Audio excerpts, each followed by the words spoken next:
Welcome to the Tattooed Truth Podcast with Anna Love, a space for embodied conversations for soul-led rebels. I'm your host, Anna Love, intuitive empowerment coach, subconscious healing guide, and no stranger to burning it all down to rise in truth. Here we dive deep into identity, healing, personal power, and what it really takes to lead a soul-aligned life. You'll hear unfiltered insights, real stories, and live coaching sessions with bold callers ready to break free and embody their next level. This is your invitation to reclaim your voice, rewire your patterns, and rise fully expressed. Let's get into it.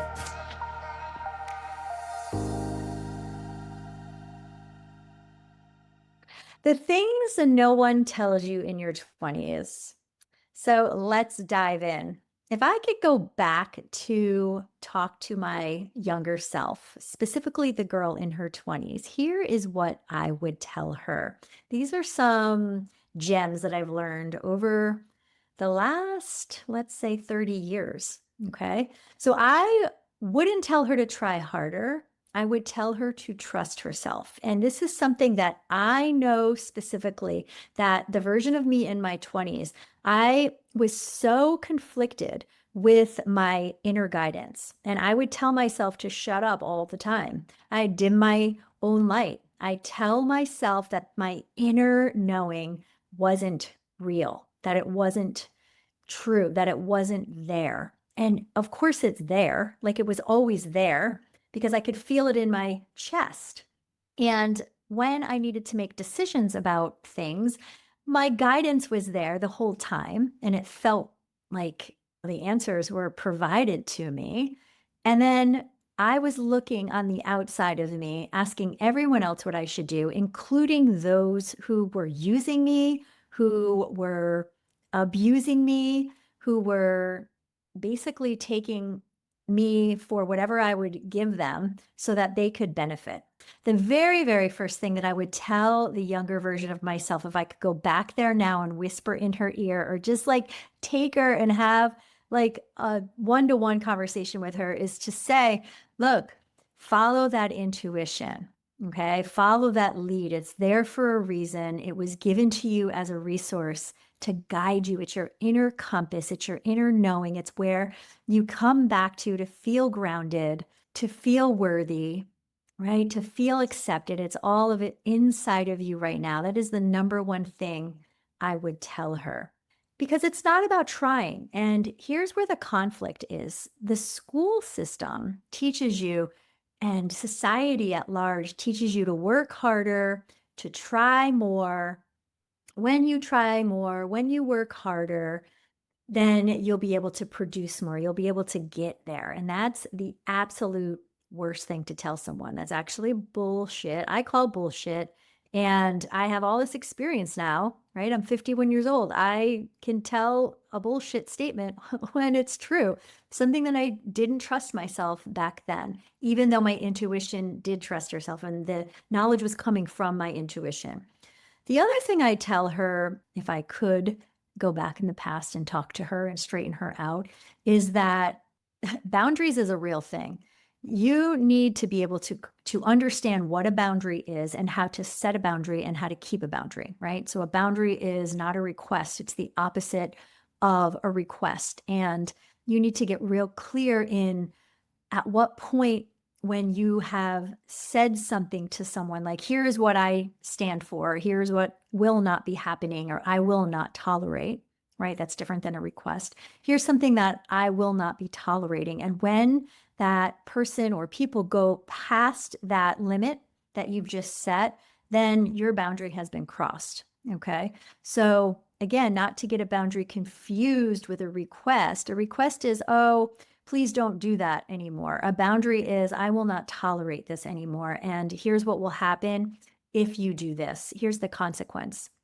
And then being very clear with yourself on what it feels like when that person goes beyond your limit, okay, goes beyond your threshold of this being okay and this being the place of tolerance, and then this being a clear line in the sand where I said, don't fucking do it, and you just did it. and what's going to happen. And you must, this is what I would tell her, you must walk away when that person crosses that boundary. There has to be a consequence, because without consequence, there's no respect. And I didn't have a lot of respect back then. I didn't have a lot of self-respect because I didn't have this boundary understanding. And yeah, it became almost a lifelong problem. Okay. So learning what a boundary is, and then actually there's a two-part to this. When you state your boundary, not making it mean anything other than this is real for me, this is true for me, and not like assigning a guilty meaning around it. Like, I know that growing up, and maybe this is true for you too, the reason why I got myself in, the reason why I was living in a place where I didn't know what a boundary was, is because that's what was modeled out there. That's what was going on inside my family dynamics. And I didn't know what I didn't know. And I'm not excusing myself. I'm saying that when I tried, right? I hate the word try. When I attempted to, because try just means failure, which is what I was doing. When I would set a boundary, which wasn't a real boundary because it never had a consequence and it was barely more than a request, and it didn't get met, I would also feel bad. I would feel bad for sticking up for myself. I would feel bad for asking for things. Have you ever watched somebody or done this yourself where you're like, hey, can I ask a quick question? Can my question be quick? Is it okay if no, take the floor. I have a question. Here's my question. It doesn't have to be quick.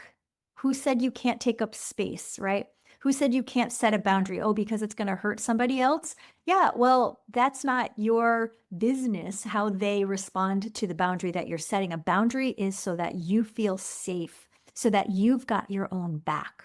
Okay. And there's no place for guilt. Guilt is a man-made emotion that's not even a real thing unless you make it a real thing. So if you're in relationships with people who try to make you feel guilty for stating your terms or speaking your truth, then bye-bye to those people. And that's also a boundary. That's also a consequence. So another thing that I want to teach my 20-year-old self is that inner child, the inner child is real. And there was no way, shape, or form I even knew what an inner child was back then. There were just like, flare-ups that was happening, triggers that were going on in my life constantly inside my dating career, my dating experience, my 8-year saga with this one person from the time I was 16 to 24. And had I known at the time that my inner child was the one that was really inside that relationship, my younger me was dating this older person.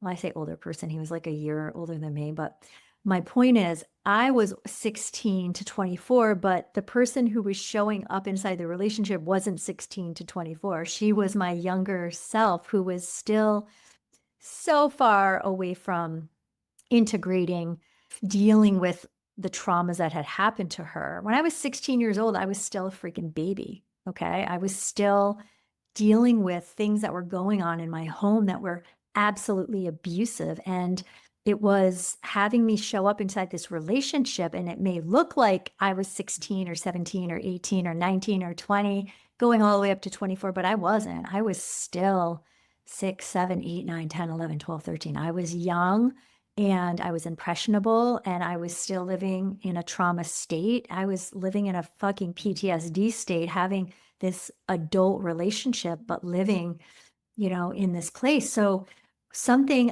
that could have been useful for me to know in my 20s is that the younger child, the inner child, was running the show, and I needed to go see someone. I needed to talk this out. I needed to talk about what was really going on and what I was feeling on a daily basis. So these are the things that are super important. If I could go back in the past, but I can't. And so what do I do now? I speak out about it. And the people that need to hear me will hear me, whether they're in their 20s, whether they're in their 30s, their 40s, their 50s, and beyond. And I'm happy to say that I've had clients from as early as, maybe 19 and all the way up to 72 and anywhere in between. So I feel like I am helping people with my experience, and, that's all I can do. And I've got 3 young girls at home in their teens, and All I can do is teach them and train them and talk to them and just drop little truth bombs like this. But let me know. Come find me on Instagram, Heal with Anna Love.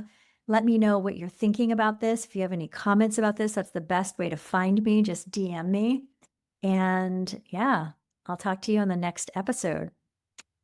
Thanks for tuning in to the Tattooed Truth Podcast. If this episode lit something up in you, don't keep it to yourself. Share it, leave a review, and make sure you're subscribed so you never miss a truth bomb.